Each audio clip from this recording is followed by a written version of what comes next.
चलिए अब हम लोग पढ़ लेते हैं। हम लोगों ने गुरुत्वाकर्षण में दाब के बारे में पढ़ा था कि दाब क्या है, दाब का मात्रक क्या है, पढ़े थे ना? है ना? प्रेशर का क्या सूत्र होता है, इन सभी चीजों के बारे में हम लोगों ने बहुत अच्छे से अध्ययन कर लिया था, है ना? और दाब और क्षेत्रफल में क्या संबंध है, तो दोनों में एकदम, है ना, 36 का आंकड़ा है, इसके बारे में भी समझा था कि क्षेत्रफल अगर बढ़ेगा तो दाब घटेगा, क्षेत्रफल अगर कमेगा तो दाब बढ़ेगा। और इसका दैनिक जीवन में दाब का क्या प्रयोग है, अनुप्रयोग है, इसके बारे में भी आप लोगों ने बढ़िया से पढ़ लिया था, जिसमें आप लोगों ने देखा था कि पटरा बिछा करके हम लोग कैसे दलदल, है ना, जमीन को पार कर जाते हैं, ट्रैक्टर का जो पहिया होता है कैसे मिट्टी में नहीं धंसता है ना, सर्कस में कैसे जो है से पटरा लगा करके, है ना, हाथी वगैरह को या गाड़ियों को पार कर देते हैं, इन सब तमाम चीजों को आप लोगों ने समझा था। क्या जी? अब जो है हम लोग पढ़ेंगे यहाँ पे, अभी जो है हम लोग जहाँ पे अभी बैठे हैं, है ना, इसमें हम लोग इस बातों को समझने का प्रयास करेंगे, है ना, कि दाब जो है स्थिर दाब, दाब माने हम बता रहे हैं आप लोगों को अगला टॉपिक में कि स्थिर अगर द्रव है, द्रव कैसा है? स्थिर है। तो स्थिर द्रव के दाब का जो नियम है वो क्या क्या नियम है, तो उसके 4 नियम है। कितना नियम है? 4 नियम है। तो इस बात को समझिएगा ध्यान से। क्या समझना है? दिखाई दे रहा है आप लोगों को? क्या दिखाई दे रहा है? तो स्थिर दाब, या इसको और अलग पेन से अगर हम अलग पेन से हम लोग लिखते हैं इसको, तो स्थिर दाब, स्थिर दाब, है ना? तो स्थिर दाब नहीं, स्थिर द्रव, स्थिर द्रव के दाब, स्थिर द्रव के दाब का 4 नियम है। दाब का कितना नियम है? 4 नियम है। इसको हम लोग समझेंगे 4 नियम कौन कौन से हैं, इसको समझने का प्रयास कीजिएगा। देखिए ध्यान से। सबसे पहला नियम क्या है कि द्रव जिस बर्तन में रखा हो, ध्यान से समझ लीजिएगा कि द्रव जो है जिस बर्तन में रखा हो, ये आप लोगों को दिखाई दे रहा है सब लिखा हुआ? जिस बर्तन में क्या है? रखा हो। जिस भी बर्तन में आप द्रव को रखे हुए हैं उसके अंदर के सतह एवं द्रव के प्रत्येक बिंदु पर दाब लगाया जाता है। प्रत्येक बिंदु पर दाब लगता है कि नहीं? दाब लगता है। द्रव जिस बर्तन में रखा हो उसके अंदर के सतह, उसके अंदर के सतह, उसके अंदर के सतह एवं उसके अंदर के सतह एवं द्रव के प्रत्येक बिंदु पर, द्रव के प्रत्येक बिंदु पर, प्रत्येक बिंदु, है ना, पर दाब लगता है, दाब लगता है। मतलब इसको समझने का प्रयास कीजिए आप लोग। कैसे? देखिए, मान के चलिए कि यह एक बर्तन में द्रव भरा हुआ है। द्रव्य बोले तो इसमें क्या है? पानी है। द्रव्य बोले तो क्या है? पानी है कि नहीं? इस तरह से इसमें भरा हुआ है। क्या है? द्रव है। अब इसमें आप देखेंगे कि इन सभी के बीच में जो बिंदु बाय आप लोग इस तरह से देख रहे हैं, जो बिंदु बिंदु देख रहे हैं, तो द्रव जिस बर्तन में रखा है उसके अंदर जो इस सतह है, ये क्या है? सतह। तो इस सतह पर, है ना, एवं द्रव के प्रत्येक बिंदु जो है, प्रत्येक बिंदु, जितना बिंदु है सब पर दाब लग रहा है। सब पर दाब क्या हो रहा है? लग रहा है। ऐसा नहीं है कि दाब नहीं लग रहा है, सब पर। ये यहां पर है तो इस सब जो है से दाब सब पर लग रहा है। सब पर दाब क्या हो रहा है? लग रहा है। समझे कि नहीं? तो यहां पर जितना भी आप द्रव को देख रहे हैं, तो बर्तन जिस बर्तन में रखा हुआ है सतह पर भी दाब लग रहा है, और जो द्रव से भरा हुआ है उस पर भी एक दाब लग रहा है। क्या हो रहा है? दाब लग रहा है। आ रहा है समझ में ना? अब देख लीजिए जरा सा, ये था मेरा कैवा नियम पहला। अब इसी के बाद देख लीजिए जस्ट दूसरा नियम। दूसरा नियम क्या कहता है कि द्रव प्रत्येक बिंदु पर, माने जितना बिंदु आप देख रहे हैं सब पर, द्रव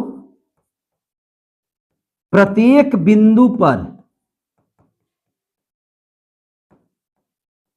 ध्यान समझिएगा, द्रव प्रत्येक बिंदु पर या एक ही क्षैतिज तल, या एक ही क्षैतिज तल, है ना, एक ही क्षैतिज तल के प्रत्येक बिंदु पर, प्रत्येक बिंदु पर, है ना, कैसे, प्रत्येक बिंदु पर हर दिशा में,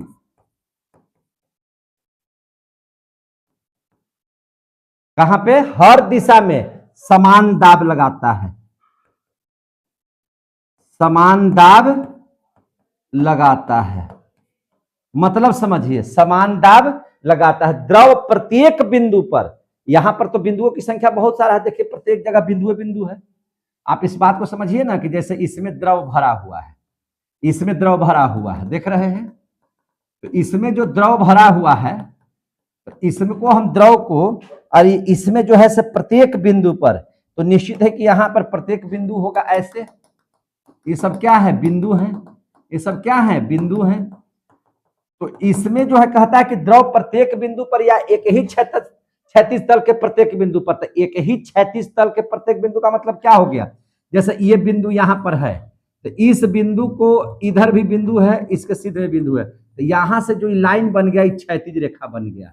क्या बन गया, क्षैतिज रेखा। तो क्षैतिज तल के प्रत्येक बिंदु पर, जैसे देखिए अब यहां पर जो बिंदु है, हम यहीं पे ले लेते हैं, तो यहां पर जो बिंदु है वह क्या कहता है, प्रत्येक बिंदु पर हर दिशा में समान दाब लगता है। हर दिशा में कैसा लगेगा, समान दाब। यहां से इधर भी दाब लगेगा, ऐसे भी दाब लगेगा, इधर भी दाब लगेगा, इधर भी दाब लगेगा, इधर भी दाब लगाएगा, इधर भी दाब लगेगा, हर दिशा में। अब यहीं पर ही बिंदु है, तो ये भी इधर दाब लगाएगा, इधर दाब लगाएगा, इधर दाब लगाएगा, इधर दाब लगाएगा, इधर दाब लगाएगा, जिधर माने हर बिंदु हर दिशा में बराबर दाब लगाता है।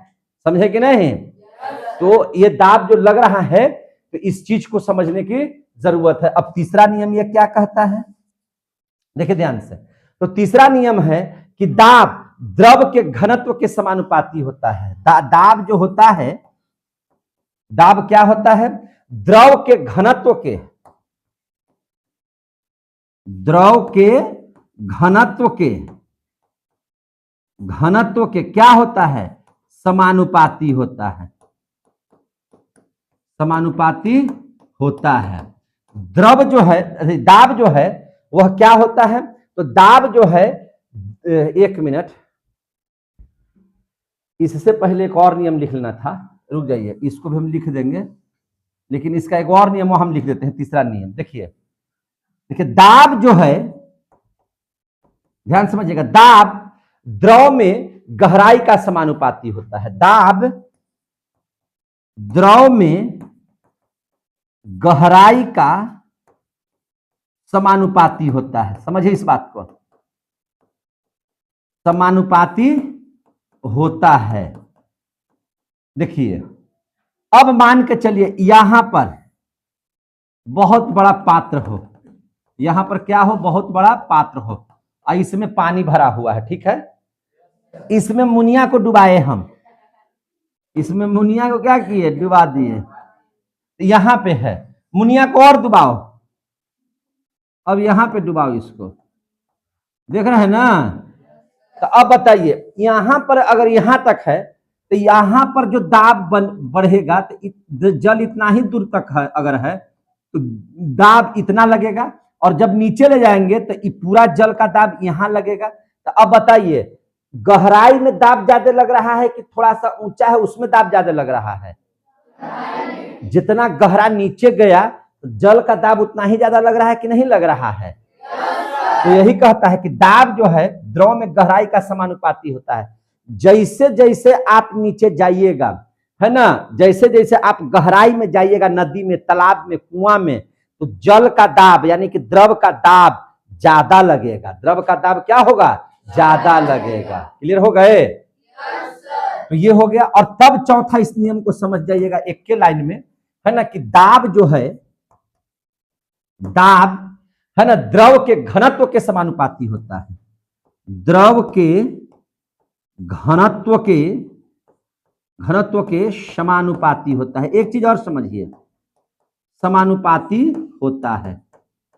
अब यहां पर देखिए, जो ऊपर में जो जल का है, जल, तो ऊपर का जल ज्यादा दबाव डालेगा कि अंदर वाला जल दबाव डालेगा? जैसे जैसे अंदर जाएंगे तो जल का दबाव और ज्यादा बढ़ेगा हम पर, है कि नहीं? तो जैसे जैसे नीचे जाएंगे तो इसका दबाव क्या हो जाएगा, ज्यादा होते जाएगा। तो यानी कि द्रव के घनत्व के समानुपाती होता है। कि मतलब क्या हो गया कि मैंने दाब जो है, जैसे जैसे जैसे हम लोग द्रव में जाएंगे तो द्रव का घनत्व का समानुपाती का मतलब है, घनत्व का मतलब क्या होता है, घनत्व का मतलब क्या है, जैसे कम जगह में अगर ज्यादा आदमी है तो घनत्व ज्यादा है, ज्यादा जगह में कम आदमी है तो घनत्व क्या है, कम है।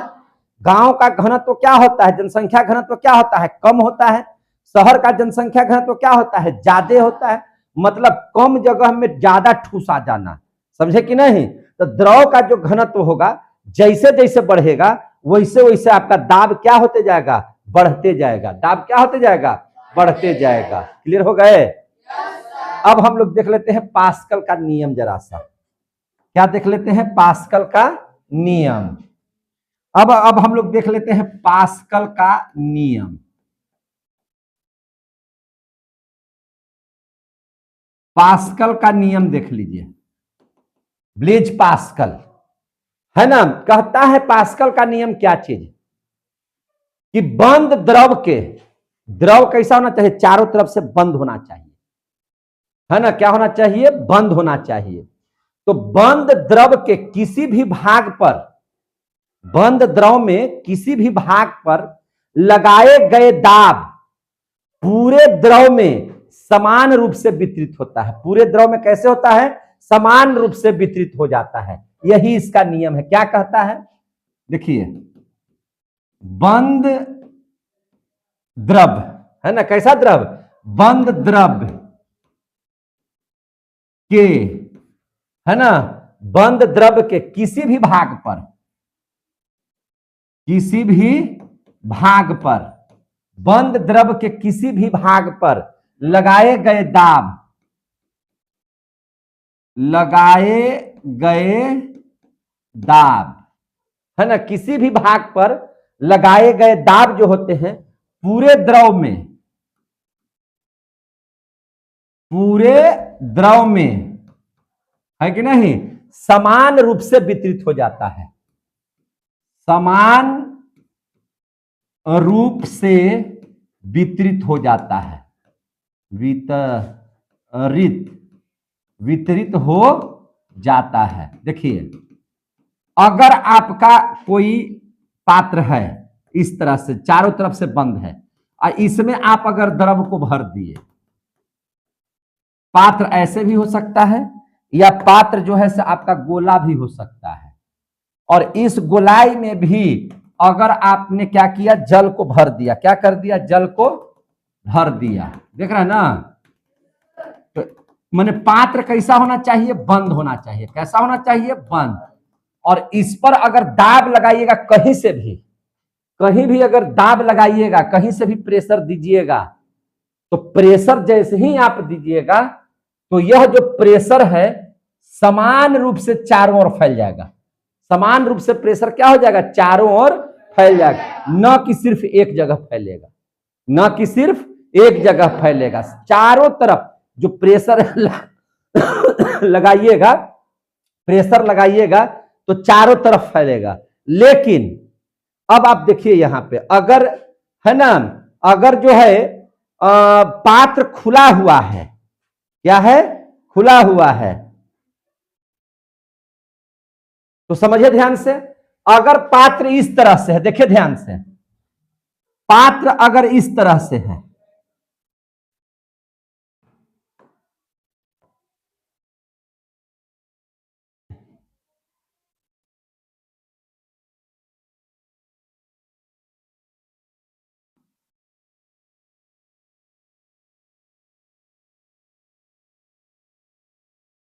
ठीक है ना। इसमें भरा हुआ है आपका द्रव, देखिए ध्यान से, इसमें क्या भरा हुआ है?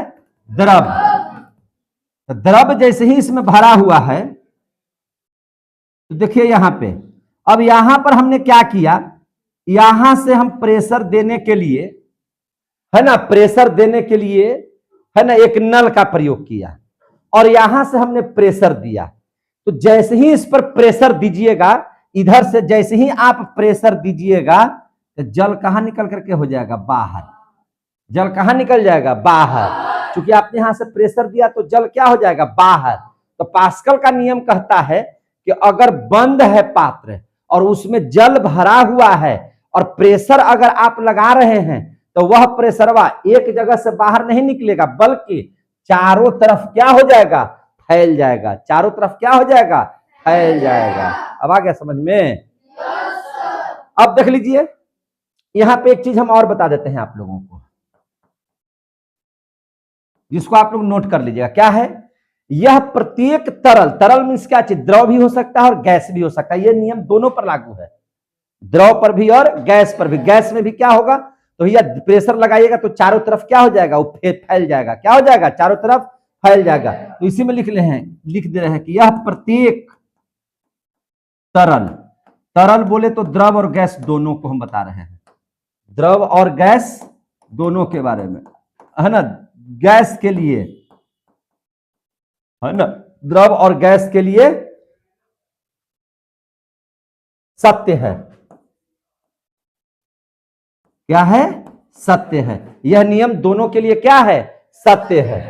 अब देखिए, इसका उपयोग ज्यादातर कहां होता है? तो जहां जहां हाइड्रोलिक लगा हुआ है, चाहे आप देखिएगा गाड़ी में हाइड्रोलिक पंप लगा हुआ रहता है, जिसके कारण क्या होता है ना, आपको आसानी से बालू उलू एक के बार में सरसरा करके ट्रैक्टर निकाल देता है।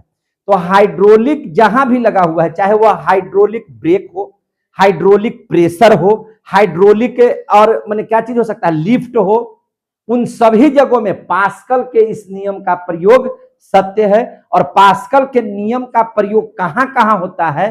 तो आप बताइएगा कि जहां जहां हाइड्रोलिक लगा हुआ है, तहां पास्कले का नियम काम करता है कि नहीं? तो वही बता रहे हैं कि हाइड्रोलिक ब्रेक हो या हाइड्रोलिक लिफ्ट हो या हाइड्रोलिक प्रेशर हो, हाइड्रोलिक क्या हो? प्रेशर हो, सब जगह, है ना, पास्कले का नियम काम करता है। किसका नियम काम करता है? पास्कल का नियम काम करता है। ये सब पास्कल के नियम पर आधारित है। ये सब पास्कल के नियम पर आधारित है। अगर क्वेश्चन आ जाए पास्कल के नियम पर आधारित है, पास्कल के नियम पर आधारित है। अगर क्वेश्चन आ जाए कि हाइड्रोलिक ब्रेक किस नियम पर आधारित है, और अगर उसमें पास्कल का नाम आ जाएगा, तो आप सीधे मार दीजिएगा कि यह पास्कल के नियम पर आधारित है। क्लियर हो गया? तो जब यहां तक पढ़ लिए, तो अब जरा सा प्रणोद पढ़ लेते हैं। क्या पढ़ लेते हैं? प्रणोद। प्रणोद बोले तो देख लीजिए, प्रणोद, प्रणोद, प्रणोद, प्रणोद को अंग्रेजी में हम लोग कहते हैं थ्रस्ट। क्या कहते हैं? थ्रस्ट। प्रणोद क्या है, इसके बारे में समझ लीजिए। प्रणोद किसे कहेंगे? देखिए, किसी पृष्ठ पर, कोई भी पृष्ठ है ना, पृष्ठ या सतह ले लीजिए कुछ, जैसे सतह है ना, कैसे हम सतह बनाए हुए हैं बोर्ड का, है कि नहीं? तो ये सतह है। तो किसी भी पृष्ठ या सतह पर लगने वाला जो लंबवत बल है, कैसा बल? लंबवत बल, है कि नहीं? लंबवत बल, उसी को हम लोग क्या कहते हैं? प्रणोद कहते हैं, है ना। हम लोग एक चीज समझिए, दाब की क्या परिभाषा दिए थे? तो दाब की परिभाषा दिए थे, है ना, क्या चीज? कि प्रति एकांक क्षेत्रफल पर, प्रति एकांक क्षेत्रफल पर लगने वाले बल को दाब कहते हैं। वहां लंबवत बल नहीं बोले थे, लेकिन ई जब भी लगेगा, जने से दाब में क्या कि जने से बल लगेगा, उसको हम लोग दाब कहेंगे। लेकिन प्रणोद किसे कहेंगे? जब वह दाब सीधे लगे। कैसे लगे? सीधे, माने लंबवत लगे। कैसे लगे? लंबवत। जब कान्हू से लगेगा तो उसको दाब कहिएगा, लेकिन जब लंबवत लगेगा तो उसको प्रणोद कहिएगा। क्या कहिएगा? प्रणोद। समझ में आ गई कि नहीं बात है? तो वही लिख रहे हैं, क्या लिख रहे हैं कि किसी पृष्ठ या सतह,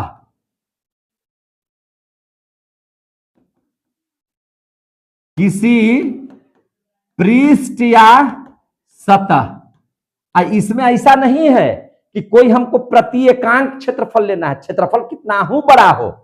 दाब में था कि प्रति एकांक क्षेत्रफल पर मैंने कहा था, समझे कि नहीं? कितना हो बड़ा के लिए नहीं कहा था। इसमें है कि क्षेत्रफल कितना हो बड़ा हो, पृष्ठ कितना हो बड़ा हो, 1x1 हो कि 4x5 हो, उससे मतलब नहीं है। कैसनो पृष्ठ है या सतह है, हम उस पर बात कर रहे हैं। सतह पर लगने वाला है ना, क्या चीज? लगने वाला है ना, लंबवत बल को, कौन बल को? लंबवत बल को। लंबवत बल को क्या कहते हैं हम लोग? प्रणोद कहते हैं, प्रणोद कहते हैं। याद रखिएगा इस चीज को। अगर मान के चलिए कि कोई पृष्ठ है कि नहीं, माने जाए कि कोई पृष्ठ है, इस तरह से ये पृष्ठ है और इस पर बल अगर सीधा आकर के लग रहा है ऐसे, या मान के चलिए कि ऐसे लग रहा है, एकदम सीधा आकर के लग रहा है ऐसे, तभी इसको हम लोग प्रणोद कहेंगे। लेकिन अगर मान के चलिए कि 1x1 का है, प्रेशर ऐसे आए, चाहे ऐसे आए, चाहे ऐसे आए, चाहे ऐसे आए, चाहे इधर से आए, चाहे ऐसे आए, अगर लंबवत नहीं भी है, जैसे मन तैसे है, तो इसको हम लोग क्या कहेंगे? दाब। लेकिन इसको हम लोग क्या कहेंगे? प्रणोद। क्या बोलेंगे इसको? प्रणोद। प्रणोद का मतलब क्या है? लंबवत दाब। कैसा दाब? लंबवत बल। लंबवत बल लगे। कैसा बल लगे? लंबवत, 90 डिग्री का बल लगे, है कि नहीं?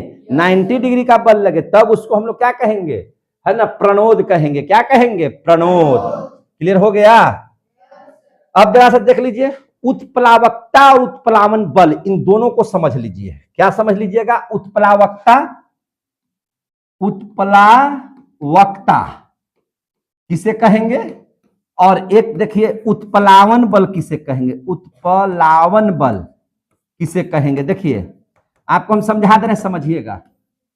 उत्प्लावकता, उत्प्लावन बल, जब किसी वस्तु को द्रव में डुबोया जाता है, जैसे आप ही जाकर के डूबते हैं कहीं पर जाकर के, आहर में, नाहर में, पोखर में, नदी में स्नान करते हैं कि नहीं करते हैं? तो जब किसी वस्तु को द्रव में डाला जाता है, कोई वस्तु, आदमी भी क्यों ना हो, जब उसको हम लोग डालते हैं तो देखिएगा क्या चीज कि उस पर जो है एक और बल कार्य करता है। कैसे? देखिए, जब आप नीचे जब आप पानी में जाइएगा ना, तो एक निश्चित सीमा तक नीचे जाइएगा और फिर पनिया आपको ऊपर की ओर बिग देगा। पनिया आपको कहां बिग देगा? ऊपर की ओर। समझेंगे नहीं? जैसे आप कभी नदी में नहाइएगा ना, तो डुबकी लगाइएगा इससे, अब पैर मोड़ लीजिएगा ना, तो कुछ दूर तक नीचे जाइएगा, अब फिर आपको पनिया ऊपर में बिग देगा। समझे कि नहीं? तो ध्यान से इस बात को समझिए। तो वहां पर क्या होता है कि जब किसी वस्तु को द्रव में डाला जाता है तो उस पर ऊपर की ओर एक बल लगता है। कैसे? ऊपर की ओर एक बल लगता है, और यह जो बल लगेगा उसको बोलेंगे उत्प्लावन बल। उसको क्या बोलेंगे? उत्प्लावन बल। तो क्या लिखेंगे? जब किसी, देखिए यहां, जब किसी वस्तु को, है ना, द्रव में डुबोया जाता है, क्या किया जाता है? डुबोया जाता है, तो उस पर है ना, उस पर ऊपर की ओर एक बल लगता है। उस पर ऊपर की ओर एक बल लगता है। क्या लगता है? बल लगता है। ऊपर की ओर एक क्या लगता है? बल लगता है। ऊपर की ओर, उसको ऊपर की ओर ढकेलेगा, है ना, तो ऊपर की ओर एक बल लगता है ना। इसी बल को हम लोग क्या कहते हैं? उसे उत्प्लावन, पलावन बल कहते हैं। उसे क्या कहते हैं? उत्प्लावन बल कहते हैं। आया समझ में? उसको क्या बोलते हैं? उत्प्लावन बल। समझे कि नहीं? अब देखिए होता क्या है, अब उत्प्लावकता समझ लीजिए। तो यहां तक तो बात सेम है कि जब किसी वस्तु को द्रव में डुबोया जाता है तो उस पर ऊपर की ओर एक बल लगता है जिससे ऐसा प्रतीत होता है ना कि उस वस्तु में आभासी कमी आ गई है। ऐसा प्रतीत होता है कि उस वस्तु में एक आभासी कमी प्रतीत नजर आती है ना। और इसी को ही हम लोग क्या कहते हैं, वस्तु पर द्रव की उत्प्लावकता कहते हैं। इसी को हम लोग क्या कहते हैं, द्रव की उत्प्लावकता कहते हैं। तो इस बतिया को लिख दीजिए। मेन सेम चीज बात तो यहां तक लिखबे कीजिएगा। क्या लिखिएगा कि जब किसी वस्तु को द्रव में डुबोया जाता है, क्या किया जाता है, डुबोया जाता है। जब किसी वस्तु को द्रव में डुबोया जाता है तो उस पर ऊपर की ओर एक बल लगता है। उस पर ऊपर की ओर एक बल लगता है, बल लगता है। तो इस बलवा को क्या कहेंगे, उत्प्लावन बल। उस बलवा को क्या कहेंगे, उत्प्लावन बल। जिससे क्या होता है, जो बलवा लगता है जिससे, है ना, जिससे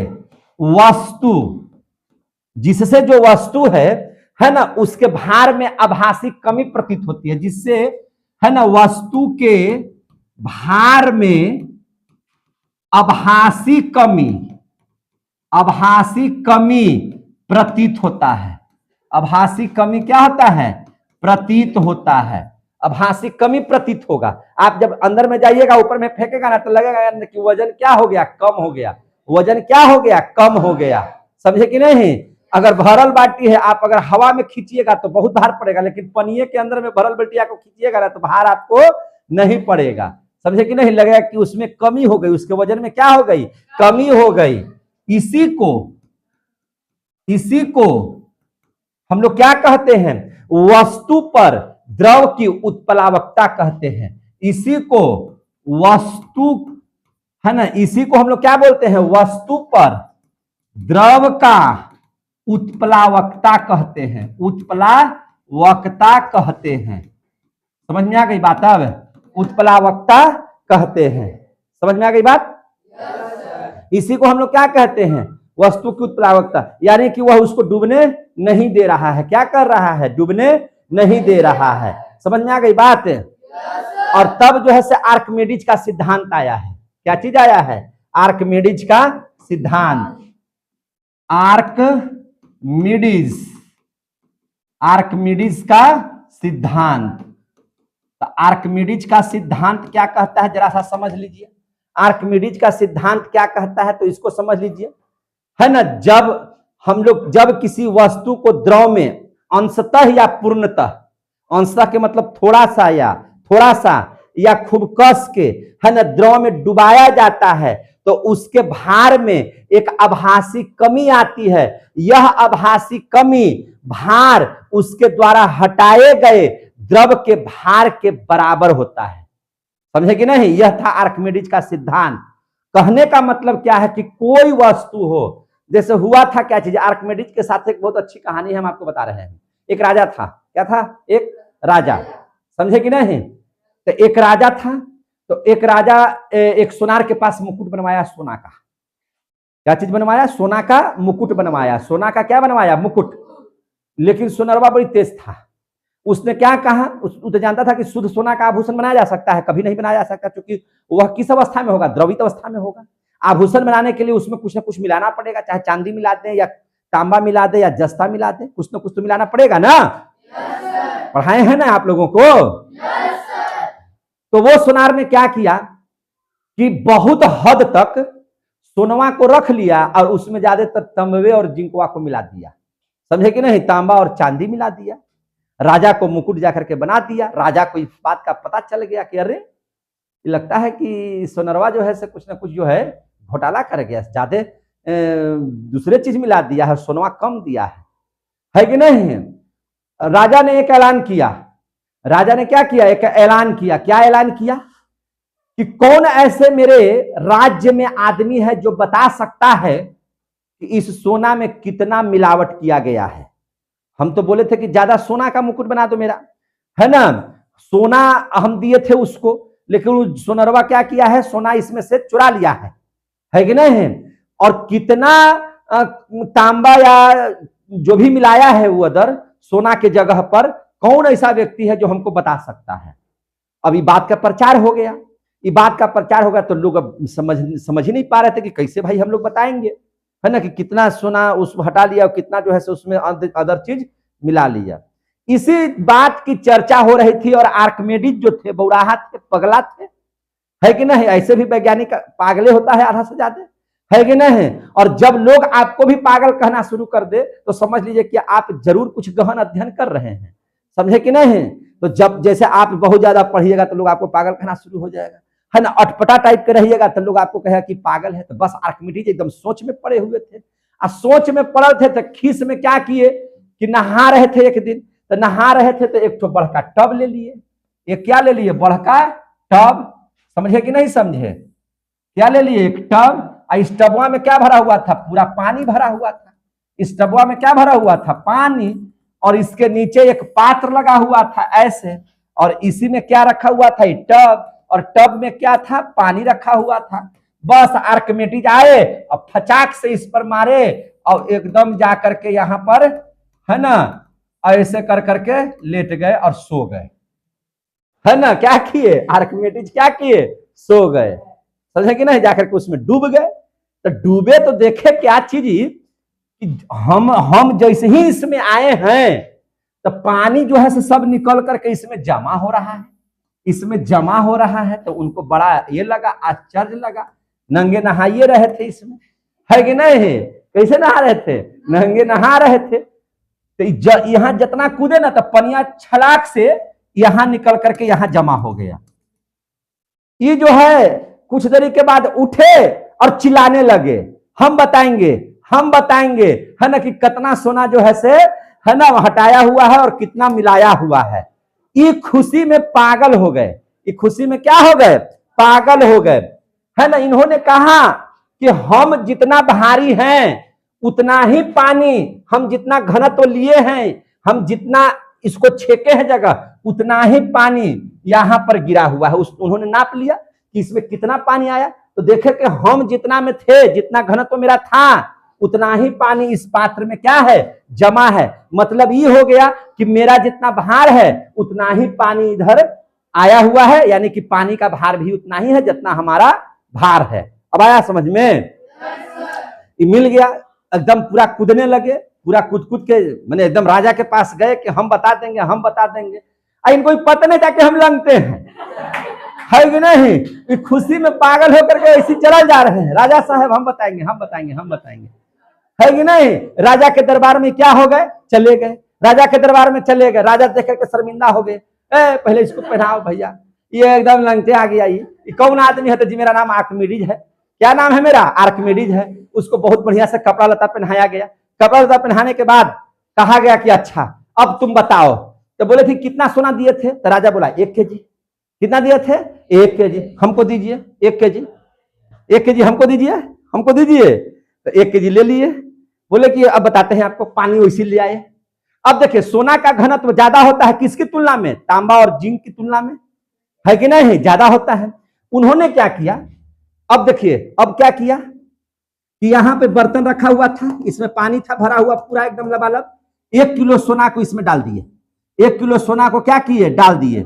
बस क्या था? जिसे ही डाले उतना पानी इधर से छलक करके पात्र में आ गया। मान के चलिए कि 1 केजी सोना था और 1 केजी सोना इसमें डाले तो यहाँ 200 ग्राम पानी छलका। कितना पानी छलका? 200 ग्राम। आ रहा है समझ में? कितना ग्राम पानी छलका? 200 ग्राम। अब बोले कि मुकुट ले आइए। अब क्या ले आइए? मुकुट। और क्या किए? मुकुट को भी इसमें डाला, मुकुट को भी इसमें डाला। तो मुकुट में तो चूंकि मिलाया हुआ था, अगर सोना रहता तो सोना का घनत्व ज्यादा होता है। सोना का घनत्व कितना होता है? ज्यादा। समझ में आ रहा है कि नहीं? तो मान के चलिए कि यहाँ पे 350 ग्राम पानी बाहर आ गया। कितना ग्राम पानी आ गया बाहर? 350 ग्राम। अब कहे कि मुकुट लाइए। मुकुट भी 1 केजी कहे आपका लाइए। अब मुकुट को डुबा दिए। तो मुकुट के डुबाए तो इसमें से भी पानी आया, लेकिन वजनिया जो था कम गया। काहे कम गया? चूंकि सोना का घनत्व ज्यादा होता है। तो सोना का घनत्व ज्यादा होता है तो 350 ग्राम निकला। और चूंकि तांबा का या माने जिसको कॉपर या जिंक कहते हैं, है ना, कॉपर हो या जिंक हो, उसका घनत्व सोना के घनत्व से क्या होता है, कम होता है। बस इसमें से जो पानी निकला वह पानी था कितना, 150 ग्राम। कितना ग्राम था, 150 ग्राम। बोले राजा जी, राजा जी, हाँ तो बोलो बेटा, बोलो आर्किमिडीज, क्या बात है। अब देखे जाते हैं, अगर सोना रहता तो 350 ग्राम पानी निकला है, और यहाँ पर अगर कुछ मिलाया हुआ है तो 150, ये भी 1-1 किलो है, ये भी 1-1 किलो है, ये भी 1-1 किलो है, ये भी कितना है, 1-1 किलो है।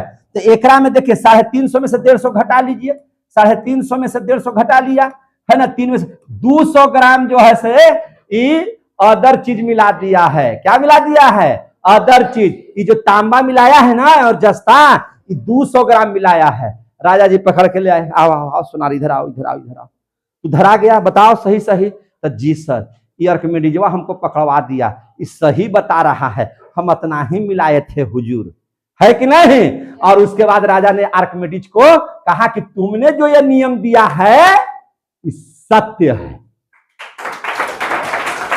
ऐसे तूने जो नियम दिया वो क्या है, सत्य है। और उस दिन से आर्किमिडीज क्या हो गए, प्रसिद्ध हो गए, और इनका सिद्धांत आ गया, है ना। क्या हो गया, बोला कि जितना हम पानी में डूबेंगे उतना जो जल है बाहर आएगा, उसके घनत्व के बराबर होगा। यानी कि हमारा जो घनत्व है, माने अगर गेंदा ले लिए तो गेंदा डालिएगा कि नहीं डालिएगा पानी में, तो उतना पानी बाहर निकल जाएगा। यानी कि गेंदा का जो भार है, बाहर निकले हुए पानी के भार के क्या हो जाता है, बराबर हो जाता है। समझ में आ गई बात। जैसे मान के चलिए ना कि यहाँ पे आप एक पूरा भर दिए, इसको पूरा ही भरा हुआ है लबालब, इसके नीचे एक प्लेट लगा दीजिए, है ना। अब यहाँ पे एक भारी गेंद डाल दीजिए। एक गेंदवा को जैसे ही नीचे डालिएगा तो चूंकि भरा हुआ है लबालब, तो भाई जैसे ही जाएगा तो पनिया गिर जाएगा ना बाहर, पनिया क्या हो जाएगा, गिर जाएगा बाहर, इसमें जमा होगा। तो कितना पानी गिरेगा, तो गेंद का भार, जितना गेंद का भार है, गेंद का भार बराबर हो जाएगा किसका, पानी का भार का। मैंने जितना पानी बाहर में ये वाला है उतना ही के बराबर हो जाएगा। कितने बच्चों को समझ में आ गया, कितने बच्चों को समझ में आ गया। यही था आर्किमिडीज का सिद्धांत, यही था आर्किमिडीज का क्या चीज, सिद्धांत। तो लिख दे। चलिए, बहुत आता है क्वेश्चन, याद रखिएगा, बहुत ज्यादा ही आता है। कहानी ठीक लगा आप लोगों को, समझ में आ गया ना कैसे धरा जाता है से। तो लिखे, जब किसी वस्तु को,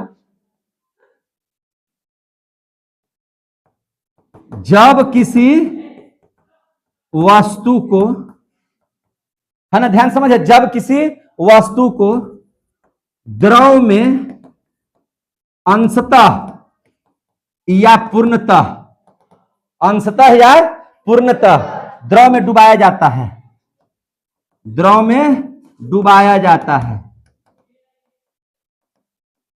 है ना। हम लोग क्या करते हैं, द्रव में डुबाया जाता है, तो उसके भार में क्या चीज, उसके भार में आभासी कमी आ जाती है, आभासी कमी आ जाती है, आभासी कमी आ जाती है, आभासी कमी क्या हो जाती है, आ जाती है ना। यह आभासी कमी, यह आभासी कमी, है ना, यह आभासी कमी, यह आभासी कमी भार, यह आभासी कमी भार उसके द्वारा हटाए गए, उसके द्वारा हटाए गए द्रव के भार के, काहे से कर रहा है जी, हमको उस सबसे क्या मतलब है, यह आभासी कमी भार उसके द्वारा हटाए गए, जो हटा पानी में से जितना हटाया पानी, है ना, उसके द्वारा, इसके द्वारा हटाया गया ना पानी, तो उसके द्वारा हटाए गए द्रव के भार के बराबर होता है, द्रव के भार के बराबर होता है। ध्यान समझिए, यहां पर जैसे बॉल डाले, तो बॉल जैसे ही डालेंगे तो जितना पानी होगा बॉल लेगा, माने जितना जगह लेगा उतना पानी आपका क्या हो जाएगा, बाहर निकल जाएगा। तो कितना पानी बाहर निकलेगा, जितना गेंदा का भार है, जितना गेंदा का भार है, तो गेंदा के भार के बराबर ही पानी निकलेगा। समझे कि नहीं? तो इस बात को आप लोग समझ लीजिए। अच्छा देख लीजिए, कोई वस्तु पानी में तैराक लोग को देखिएगा, कोई वस्तु काहे डूब जाती है और क्यों नहीं डूबती है, और काहे उछलाल चलता है, आधा डूबा हुआ आधा निकला हुआ क्यों रहता है? बात को समझिए, इसको जरा सा ध्यान से इस बात को समझिए, हम आपको समझा दे रहे हैं। इस बात को समझने का प्रयास कीजिए। कैसे? देखिए ध्यान से, यहां देखिए, हम क्या करते हैं कि माना कि समझिए ध्यान से, माना कि है ना, कोई वस्तु लेते हैं जिसका वेट है W1। क्या है? W1। माना कि W1, W से हो गया वेट, और वस्तु ले रहे हैं तो W1 इसको कर दिए। तो माना कि W1, यानी कि यह W1 क्या है? वस्तु द्वारा, है ना, वस्तु द्वारा, है ना, वस्तु द्वारा क्या चीज? द्रव, है ना, वस्तु द्वारा द्रव में, वस्तु द्वारा द्रव में नीचे की ओर क्या है? नीचे की ओर लगाया गया बल है, लगाया गया बल या भार है। बल या क्या है? भार है। बल को ही क्या हम लोग कहते हैं? भार। इसलिए F बराबर क्या लिखते हैं? W। जैसे कोई वस्तु है, तो वस्तु अगर किसी पानी में जाएगा तो नीचे की ओर बल लगाएगा कि नहीं लगाएगा? नीचे की ओर भार लगाएगा कि नहीं लगाएगा? तो वह है, उसको हम लोग क्या मान लिया? W1। और W2 ले लेते हैं। W2 को हम मान लेते हैं कि नीचे से पानी जो है से उसको जो बल लगा रहा है, ऊपर फेंक रहा है उस वस्तु को, उसको बोलते हैं हम लोग उत्प्लावन बल। क्या बोलते हैं? उत्प्लावन बल। क्या बोलते हैं उसको? उत्प्लावन बल। जैसे जब आप पानी में डूबिएगा ना, तो पानी आपको ऊपर की ओर फेंकेगा। पानी कहां फेंकेगा? ऊपर की ओर। तो जो पानी ऊपर की ओर आपको फेंक रहा है, तो बल ना लगा रहा है, उस बल को हम लोग क्या कहेंगे? उत्प्लावन बल कहेंगे। अब स्थिति समझिए, यहां पे इस बात को समझिए। हम यहां 3 ठो बर्तन लेते हैं, या 3 गो जगह लेते हैं जहां पे पानी भरा हुआ है, एकदम क्या है? भरा हुआ है। देखिए ध्यान से, पानी क्या है? यहां पे भरा हुआ है। पानी क्या है? यहां पे भरा हुआ है। देखिए, अगर उत्प्लावन बल, मैंने देखिए, अगर वस्तु द्वारा नीचे की ओर लगाया गया बल बहुत ज्यादा हो, यानी कि W1 क्या हो? ज्यादा हो, और उत्प्लावन बल अगर कम हो जाएगा, तो वस्तु क्या हो जाएगा? पानी में नीचे डूब जाएगा। पानी में नीचे क्या हो जाएगा? डूब जाएगा। चूंकि क्यों डूबा? तो ये जो वस्तु जो है, उसके द्वारा जो बल लग रहा था वह बहुत ज्यादा लग रहा था, इसीलिए वह पानी में क्या हो गया? डूब गया। पानी में क्या हो गया? डूब गया। अगर यह वस्तु का नीचे की ओर बल और उत्प्लावन बल दोनों बराबर हो जाए, दोनों क्या हो जाएगा? बराबर, तो पानी में आधा छलकते, आधा शरीर पानी में और आधा शरीर नीचे रहेगा, ऊपरे नीचे होते रहेगा। वो है कि नहीं? उत्प्लावन बल भी उतना ही है और वस्तु का भी वजन उतना ही है, तो नहीं डूबेगा नहीं ऊपरे छहलाएगा। समझे कि नहीं? और आदमी कब तैरता है? तो आदमी कब तैरता है? जब वस्तु जो होता है उसका वजन कम, उसका वजन क्या हो? वस्तु द्वारा जो बल लगाया जा रहा है, वस्तु द्वारा जो बल लगाया जा रहा है वह कम है। वह क्या है? कम है कि नहीं? और उत्प्लावन बल ज्यादा काम कर रहा है, उत्प्लावन बल ज्यादा हो गया, तो उत्प्लावन बल ज्यादा होगा तो फेंक देगा ऊपरे में है। क्या करेगा? फेंक देगा। और वस्तु जो है उस पर जो बल लगा रहा है नीचे की ओर, वह कम हो जाएगा, तो वस्तु यहां पर क्या हो जाएगा? छहला जाएगा। क्या हो जाएगा? छहला जाए, तो ये वस्तु आपको नहीं डूबेगा। समझे कि नहीं? तो ये था आपका 3 स्थिति, है कि नहीं? कोई वस्तु काहे डूब जाता है, कोई वस्तु क्यों नहीं डूबता है, और क्यों वस्तु जो है से कभी डूबता है कभी निकलता है। तो तीनों स्थिति आप लोग समझ में आ गया बात है। जब उत्प्लावन बल ज्यादा और वस्तु द्वारा लगाया गया बल कम रहेगा, तो वस्तु तैरेगा। वस्तु क्या होगा? तैरेगा। जब उत्प्लावन बल कम और वस्तु द्वारा लगाया गया बल बहुत ज्यादा होगा, तो वस्तु डूब जाएगी। वस्तु क्या हो जाएगी? डूब जाएगी। और वस्तु द्वारा लगाया गया बल और उत्प्लावन बल दोनों बराबर होगा, तो यह न ज्यादा डूबेगा न छहलाएगा। समझ में आ गई बात? समझ में आ गया बात? अब यह देख लेते हैं घनत्व के बारे में। अब किसके बारे में देख लेते हैं? घनत्व के बारे में। घनत्व को अंग्रेजी में क्या बोलते हैं? डेंसिटी। घनत्व को क्या बोलते हैं? डेंसिटी। घनत्व किसको बोलते हैं? कम जगह में ज्यादा चीज ठूसल है उसको क्या बोलेंगे? घनत्व, है ना? क्या बोलेंगे? घनत्व। तो घनत्व का फॉर्मूला क्या होता है? द्रव्यमान बटा आयतन। क्या होता है? द्रव्यमान बटा आयतन। क्या होता है? द्रव्यमान बटा आयतन। मतलब क्या हो गया? प्रति एकांक आयतन में द्रव्यमान की मात्रा को, प्रति एकांक आयतन में, है ना, द्रव्यमान के घनत्व को, द्रव्यमान की मात्रा को क्या कहा जाता है? घनत्व कहा जाता है। समझे कि नहीं? तो इस बात को लिख देते हैं कि प्रति एकांक आयतन में, प्रति एकांक आयतन में, अरे प्रति एकांक आयतन, प्रति एकांक आयतन में किसका? तो द्रव्यमान की मात्रा को, द्रव्यमान की मात्रा को क्या कहते हैं? घनत्व कहते हैं। क्या कहते हैं? घनत्व कहते हैं। क्या कहते हैं? घनत्व कहते हैं। समझे कि नहीं? और इसे कैसे चिन्हित किया जाता है? तो इसे डी से सूचित करते हैं। किससे? डी से सूचित करते हैं। इसका मतलब समझ लीजिए। इसका मतलब यह हो गया कि जिसका घनत्व कम होगा, अगर जिसका घनत्व क्या होगा? कम होगा। जैसे देखिए, हम आपको एक उदाहरण देकर समझा रहे हैं। देखिए, यहां पर प्लास्टिक ले लिए, प्लास्टिक, लकड़ी, रुई, क्या ले लिए? रुई, लोहा, पारा ले लिए। क्या ले लिए? लोहा और पारा ले लिए। देखिए, लोहा जो है सिर्फ पारा में तैरता है, याद रखिएगा। लेकिन लोहा वही पानी में डालिएगा तो क्या हो जाएगा? डूब जाएगा। लोहा पानी में क्या हो जाएगा? डूब जाएगा। लेकिन पारा में क्या हो जाएगा? तैरने लगेगा। काहे? तो लोहा का घनत्व कम होता है। लोहा का डेंसिटी क्या होता है? कम। अब पारा का डेंसिटी क्या होता है? बहुत ज्यादा। अब देखिए यहाँ पे रुई का डेंसिटी कम होता है, रुई का घनत्व क्या होता है? कम। तो जिसका घनत्व कम रहेगा ना, तो 1 किलो रुई लीजिए और 1 किलो लोहा लीजिए, कौन ज्यादा नजर आएगा? लोहा ज्यादा नजर आएगा। आपको रुइया ना ज्यादा लगेगा जी।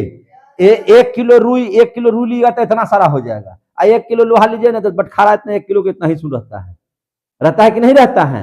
1 किलो रुइया लीजिएगा, 1 किलो रुआ ले लीजिएगा तो इतना सारा हो जाएगा। कितना सारा हो जाएगा? इतना सारा। अब बताओ तो 1 किलो रुई ज्यादा लगेगा कि 1 किलो लोहा ज्यादा लगेगा?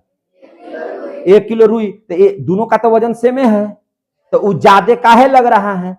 तो डेंसिटी क्या हो गया? कम। डेंसिटी क्या है? कम। घनत्व कम होने की वजह से वह फूला हुआ नजर आ रहा है। कैसे नजर आ रहा है?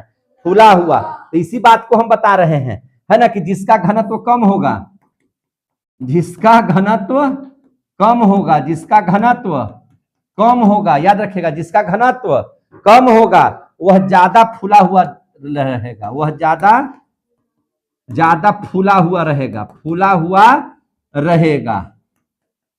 समझा कि नहीं? 1 किलो सामान लीजिए, दाल लीजिएगा तो 1 किलो से तो ज्यादा लगेगा देखने में, तो दाल का घनत्व कम है और लोहा का घनत्व क्या है? ज्यादा है। अब उसी तरह से लोहा और पारा में किसका घनत्व ज्यादा है? तो पारा का घनत्व क्या है? ज्यादा है। तो पारा ले लीजिए, पारा में लोहा डाल दीजिए तो लोहा ऊपर से तैरने लगेगा। क्या होने लगेगा? तैरने लगेगा। क्या है? डूब ही नहीं देगा, परवा ऊपर में ठेले रहेगा, क्योंकि उसका डेंसिटी क्या है? ज्यादा है। उसका डेंसिटी क्या है? ज्यादा है। समझे कि नहीं? जैसे प्लास्टिक है, प्लास्टिक को पानी में आप डालिए, डूबेगा वो? डूबेगा वो? काहे नहीं डूबेगा? क्योंकि डेंसिटी इसका क्या है? कम है।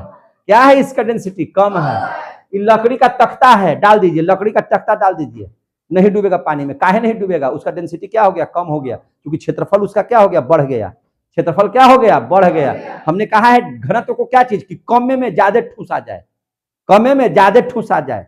समझे कि नहीं? लेकिन वही ले लीजिए, लोहा इतना सारा पानी में डालिए तो क्या हो जाएगा? फटाक से अंदर चला जाएगा। क्या हो जाएगा? फटाक से अंदर चला जाएगा, क्योंकि क्षेत्रफल कम है, डेंसिटी ज्यादा है। क्षेत्रफल कम है, क्षेत्रफल जगह कम घेर रहा है ना, और वजन ज्यादा है, तो क्या हो जाएगा? पानी में डूब जाएगा। समझ में आ रही है बात?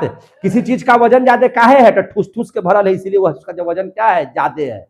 जैसे मान के चलिए कि हम आपको उठाए और बोरा में 4-5 गो लेकर के भर दिए, तो क्या हो गया? डेंसिटी ज्यादा हो गया। डेंसिटी क्या हो गया, ज्यादा। तो डेंसिटी ज्यादा होगा तो वजन क्या हो जाएगा, बढ़ जाएगा। वजन क्या हो जाएगा, बढ़ जाएगा। आप देखते हैं नाव को, देखते हैं पानी में कैसे बनाया जाता है, चौड़ा करके बनाया जाता है, ऐसे नाव रहेगा, ये पेंदिया बहुत चौड़ा रहेगा। तो बहुत चौड़ा रहेगा तो क्षेत्रफल बढ़ गया, डेंसिटी कम गया, पानी में क्या हो जाएगा, नहीं डूबेगा। पानी में क्या हो जाएगा, नहीं डूबेगा। लेकिन अगर इसको क्या कर दिया जाए, क्षेत्रफल को कम कर दिया जाएगा तो क्या हो जाएगा, पानी में डूब जाएगा। एक काम कीजिए ना, आप कांटी लीजिए, पानी में डालिए तो डूबेगा कि नहीं डूबेगा। क्यों डूबा, डेंसिटी उसका कम है, इसके क्षेत्रफल इसका कम है ना, डेंसिटी कम भी है, तभी वह क्या हो गया, डूब गया, है कि नहीं। तो याद रखिएगा, घनत्व तो कम रहेगा, घनत्व तो कम रहेगा, है ना, क्षेत्रफल बड़ा रहेगा, तो वह चीज पानी में नहीं डूबेगा। समझ में आ रही बात है, तो इस बात को समझ लीजिएगा। तो अब हम लोग पढ़ लेते हैं आपेक्षिक घनत्व, यही लास्ट है। अब क्या पढ़ लेते हैं, आपेक्षिक घनत्व। आपेक्षिक घनत्व, आपेक्षिक घनत्व किसे कहेंगे, ध्यान से समझिएगा। किसी पदार्थ का घनत्व, किसी पदार्थ का घनत्व बटा, किसी पदार्थ का घनत्व बटा परमाणिक पदार्थ का घनत्व, परमाणिक पदार्थ का घनत्व। तो परमाणिक पदार्थ किसको कहते हैं, परमाणिक पदार्थ का घनत्व। तो वैसा पदार्थ जो प्रमाणित किया गया हो, प्रमाणित का मतलब क्या है, जैसे इसमें बहुत सारा बच्चा है तो सब पर हम विश्वास कर ले, कोई जरूरी है। लेकिन कुछ ऐसा बच्चा होता है ना कि जो भाई ईमानदार है, उसको सब कोई कहता है कि ना फलन में जैसा, फलन में जैसा, फलन में जैसा। जैसे कैसे, जैसे देखिए आऊ माऊ चाऊ ढेर सारे हैं, आऊ माऊ चाऊ ढेर सारे हैं, है ना, देख रहे हैं ना, बहुत सारा है। एक ठो है फलनमा के लड़का, एक क्या है, फलनमा के लड़का। समझ में आ रही है बात ना। तो इसमें क्या हुआ, देखिए ध्यान से, ये जो है बहुत ईमानदार है, बहुत अच्छा है, सब कुछ है कि नहीं। तो देखिएगा जब इसको इसका मदर और फादर अगर पीटेगा और पीट करके बोलेगा कि फलनमा के जैसा नहीं बनल जाता है, फलनवा के बेटवा जैसन, इसको भी थुरैया होगा तो कहेगा कि फलनमे के जैसन बनो। इसको भी पिटैया होगा तो क्या बोलेगा कि फलनमे के जैसन बनो। अरे ये भी बोलेगा कि फलनमे जैसन बनो, सब करा कि फलनमे के जैसन बनो। समझ में आ रही है बात ना। इसका मतलब कि फलनवा बढ़िया है, बोलिए नहीं रहा है आप लोग। तो फलनवा अगर बढ़िया है या फलनवा का बेटवा अच्छा है तो वह हो गया प्रमाणिक पदार्थ। कैसा हो गया, प्रमाणिक हो गया, है ना, प्रमाणिक पदार्थ का घनत्व हो गया वो। तो उसी प्रकार से प्रमाणिक पदार्थ हम लोगों के यहाँ कौन है, तो प्रमाणिक पदार्थ हम लोगों के यहाँ जल है। कौन है, जल। तो इसको क्या बोलेंगे, इसको जल बोलेंगे, जल का घनत्व। क्या बोलेंगे इसको, जल का घनत्व, है ना। जल का घनत्व कितना, तो जल का घनत्व होना चाहिए कितना, 4 डिग्री सेंटीग्रेड। कितना होना चाहिए, 4 डिग्री सेंटीग्रेड। समझे कि नहीं। तो हम लोग इसी अपेक्षिक घनत्व की परिभाषा कैसे देंगे, जल का घनत्व जो 4 डिग्री सेंटीग्रेड पर है ना, उसके प्रति किसी पदार्थ का घनत्व जो है वही क्या कहलाएगा, आपका अपेक्षिक घनत्व कहलाएगा। उसको क्या कहेंगे, अपेक्षिक घनत्व। और इसका मात्रक क्या है, तो ये मात्रक के साथ कुछ भी नहीं करता है, यह मात्रक विहीन है।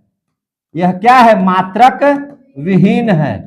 यह क्या है, मात्रक विहीन है। यह कैसा है, मात्रक विहीन है। अब देखिए पानी का घनत्व ज्यादा हुआ, पानी का घनत्व क्या हो जाएगा, ज्यादा। जैसे बर्फ को देखे हैं आप लोग, तो बर्फ में क्या होता है, बर्फ का घनत्व ज्यादा कि पानी का घनत्व ज्यादा।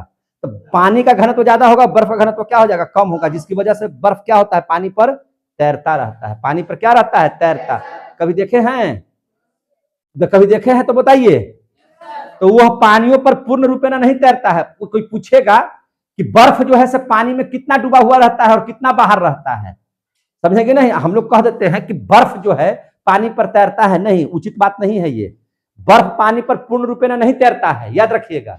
क्यों नहीं तैरता है, तो इस बात को समझिए। इसको क्वेश्चन आएगा तो लिखना होगा, इसके पीछे कारण क्या है। कोई पूछ देगा कि बर्फ कितना तैरता है पानी में, तो कितना तैरता है, जितना हम लोग देखेंगे बोलेंगे कि उतना ही तैरता है। अरे जितना उसका मुंह निकल रहेगा उतना ही ना बोलेंगे तैरता है। लेकिन इसमें आप लोग समझ लीजिएगा कि पानी के अंदर बर्फ अगर पूछ दिया क्वेश्चन, पानी के अंदर बर्फ है ना, पानी के अंदर बर्फ कितना डूबा रहता है, कितना डूबा रहता है, तो आपको बताना होगा 1/10 भाग। कितना डूबा रहता है? 1/10 भाग। देखिएगा ध्यान से, होता है क्या चीज? पानी है, पानी है, देखिएगा ध्यान से, समझे कि नहीं? आई मान लीजिए कि बर्फ है, बर्फ को 10 भाग बांटिए, 1 2 3 4 5 6 7 8 9, तो 10 भाग हो गया ना, 1 2 3 4 5 6 7 8 9 10 हो गया कि नहीं हो गया? तो देखिए कहता है कि 1/10 भाग, एक ही को भगवा ऊपर रहेगा और बाकी जो 9 भाग है, 1 भाग 2 भाग 3 भाग 4 5 6 7 8 9 है ना, 9 भाग, ई वाला भगवा ऊपर रहेगा। तो 1 भाग इसका ऊपर रहेगा पानी के ऊपर, और 9 भाग कहाँ रहेगा? पानी के नीचे। तो कोई आदमी पूछेगा आपसे कि बर्फ कितना पानी में है ना, बर्फ पानी में कितना डूबा हुआ रहता है? तो 1/10 भाग। इसी कारण से याद रखिएगा 1942 में एक जहाज था जिसका नाम था टाइटेनिक जहाज। क्या नाम था उसका? टाइटेनिक जहाज, है ना। तो जब वो अमेरिका की तरफ जा रहा था, है कि नहीं, तो क्या हुआ था? अटलांटिक पर्वत पर वहां पर कोई बर्फ का पर्वत था, समझ में आया नहीं, खाली यही चीज बात दिखाई दे रहा था, सिर्फ ऊपर वाला बर्फ का भाग दिखाई दे रहा था। लेकिन बर्फ कितना रहता है पानी के अंदर में? 9 भाग, एक ही को भगवा उसका ऊपर रहता है। आदमी गड़बड़ा गया, उसको मोड़ते मोड़ते जहाज का एक हिस्सा इस पत्थर से, इस पहाड़ से टकराया और टाइटेनिक जहाज में हो गया छिद्र, और छिद्र हुआ तो पूरा का पूरा टाइटेनिक जहाज आपका क्या हो गया? समाप्त हो गया, डूब गया। उतना बढ़िया जहाज जिस पर 4-5 तल्ले का वो जहाज था और कोई ऐसा चीज नहीं था जो चीज उस पर नहीं था, है कि नहीं। बहुत सुंदर होटल वगैरह सब, 5 स्टार वगैरह होटल सब था उसमें, है कि नहीं। और वह जहाज जिस दिन चला उसी दिन क्या हो गया? डूब गया। किसकी वजह से? इस पत्थर की वजह से, बर्फ वाले पत्थर में टकराने की वजह से। हुआ क्या चीज? हम लोग तो जानते हैं कि बर्फ जो है से पानी के ऊपर तैरता रहता है, नहीं, उसका 9 हिस्सा नीचे रहता है और एक ही हिस्सा ऊपर नजर आता है। तैरते तो रहता है लेकिन 9 हिस्सा नीचे क्यों रहता है और एक ही हिस्सा ऊपर में रहता है। और यही गलती हो गया था टाइटेनिक जहाज चलाने वाले को, जिसकी वजह से टाइटेनिक जहाज डूब गया था। यह 1942 की घटना है, तो याद रहिएगा। तो बोलिएगा कि पानी, आपसे कोई पूछेगा कि बर्फ पानी पर ये रहता है, तैरता है, तो नहीं, बर्फ पानी पर तैरता नहीं है, बल्कि डूबा हुआ रहता है। उसका 9 हिस्सा नीचे डूबा रहता है और एक ही हिस्सा उसका बाहर निकला हुआ रहता है। वह किसकी वजह से? तो वह होता है घनत्व की वजह से। तो पानी का घनत्व ज्यादा हो जाता है और पानी का घनत्व ज्यादा, आदमी का घनत्व कम, जिसकी वजह से क्या होता है? आदमी तैरता है। लेकिन जिस समय पानी का घनत्व कम हो जाएगा और आदमी का घनत्व ज्यादा हो जाएगा तो आप डूब जाइएगा। इसीलिए जितना भी आप देखिएगा, जितना भी स्टीमर वगैरह बनाया जाता है, नाव बनाया जाता है, सारा चीज बनाया जाता है, उसका क्षेत्रफल को बड़ा किया जाता है ताकि उसका घनत्व कुछ कम हो जाए, वह पानी पर क्या होते रहे? तैरते रहे। और इस प्रकार से हम लोग तैरने के नियम को सीख लिए। गुरुत्वाकर्षण के चैप्टर को हम लोग क्या करते हैं? समाप्त करते हैं।